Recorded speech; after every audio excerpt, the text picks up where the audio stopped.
ফরাক্কার গঙ্গার বিখ্যাত ইলিশ মাছ দেশের বিভিন্ন প্রান্তের মানুষের মধ্যে সুপরিচিত। তাই গঙ্গা থেকে ছোট ইলিশ যাতে কেউ না ধরে বা বিক্রি করে তার জন্য প্রশাসনের পক্ষ থেকে গঙ্গার ধারে ব্যানার লাগিয়ে গঙ্গাকে সুরক্ষিত করা হয়েছে।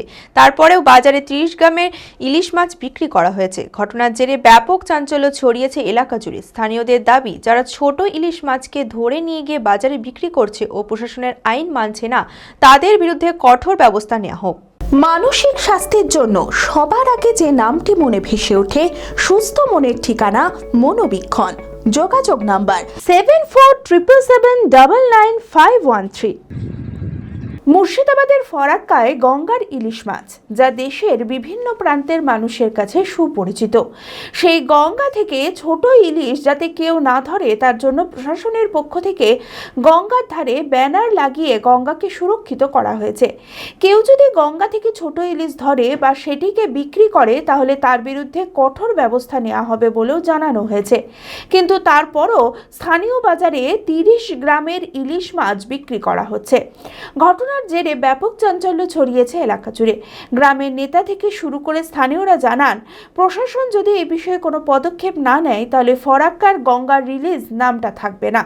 তাদের দাবি, যারা ছোট ইলিশ মাছকে ধরে নিয়ে বাজারে বিক্রি করছে ও প্রশাসনের আইন মানছে না, তাদের বিরুদ্ধে কঠোর ব্যবস্থা নেওয়া হোক। ছোট ইলিশ বিক্রি হচ্ছে, যেগুলো পূর্ণাঙ্গ ইলিশে পরিণত হওয়ার আগেই এই ইলিশগুলোকে ধরে তার একটা বাণিজ্য চলছে। ফলে বড় ইলিশের সংকট দেখা দিচ্ছে। আগে আমরা 1.5 কেজি, 2 কেজি, 1 কেজি ওজনের ইলিশ আমরা বাজারে পেতাম।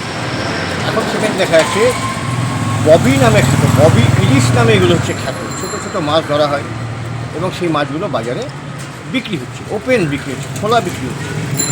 কিন্তু সরকারের পক্ষ থেকে, আমাদের ভারতবর্ষের সরকার ঘোষণা করেছে যে ছোট ইলিশ বিক্রি করা যাবে না, ছোট ইলিশ বাজারে বিক্রি করা যায় না, এটা নিষিদ্ধ।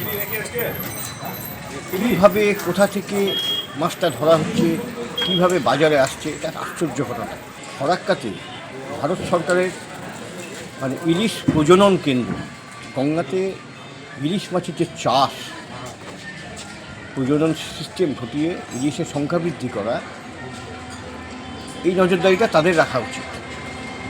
তারা চাষ করছে, গঙ্গার জলে ইলিশ মাছ ছাড়ছে এবং সেটাটা পূর্ণাঙ্গ ইলিশ হওয়ার পরে সেটাকে ধরে তারপরে সেটা বাজারে হোক, বাইরে কোথাও পাঠানো হোক, এটা করলে আমার মনে হয় সুবিধা হবে। তাদের নজরদারিটা বাড়ানো প্রয়োজন।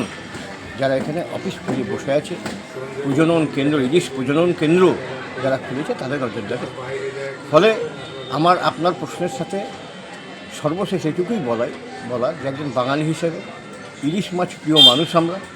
ফলে ইলিশ একটু পূর্ণাঙ্গ ইলিশ হোক, একটু नजरदारी থাকুক। उसका कहना ठीक है कि मार्केट में छोटा मछली है, बट जो हमारा फिशिंग बोट है वो 12 है और जो फिशिंग करने वाला हाउस होल्ड है वो वहाँ पे हज़ारों है। डाउन स्ट्रीम से लेके और उसका नीचे भी जाएंगे हज़ारों है, तो वहाँ पे सब लोग फिशिंग कर रहे हैं। तो ये तो हमारा जो 12 बोट फिशिंग कर रहे हैं उसका मछली तो हम डाउन से आप स्ट्रीम में ले आके छोड़ दे रहे हैं। जैसा कि आप अपना सामने ही देख सकते हैं, आप इधर बैठिए, मछली आ रहा है, आप बोट में भी जाके देख सकते हैं कि छोड़ा जा रहा है कि नहीं छोड़ा जा रहा है। और बाकी जो एलिगेशन है कि हम ही वो छोटा मछली मार, ऐसा कुछ नहीं है, क्योंकि हमारे अंडर में सिर्फ 12 बोट चल रहा है, बाकी तो लोकल बोट है। वो क्या पकड़ रहा है, क्या नहीं पकड़ रहा है, क्या मार्केट में दे रहा है, वो हम नहीं देखने जा रहे हैं। और हमारी तरफ से छोटा मछली बाज़ार में नहीं दिया जा रहा है, क्योंकि हमारा काम है जिंदा मछली को, जिंदा हिल्सा को आप स्ट्रीम में उसको बढ़ाना, उनका बायोडाइवर्सिटी को इंक्रीज करना। ভারত বিখ্যাত মেডিকা হেলথ সেন্টার এখন বহরমপুরে। এখানে মেডিকা হেলথ সেন্টারে সুবিখ্যাত স্পেশালিস্ট চিকিৎসক ওপিডি করছেন। কার্ডিওলজি, ডার্মাটোলজি, ডায়াবেটিস ও endocrinology, ENT, neuro, nephrology, medicine, general surgery, urology, paediatric, orthopaedic, pulmonology, plastic surgery আরও সমস্ত পরিষেবা নিজের জেলাতেই পাচ্ছেন। রক্ত, মল, মূত্রের সব রকম পরীক্ষা অতি উন্নত আধুনিক মেশিনে করা হয়। USG, CT scan, digital X-ray, echocardiography, endoscopy সহ আরও সমস্ত ছবি করা হয়।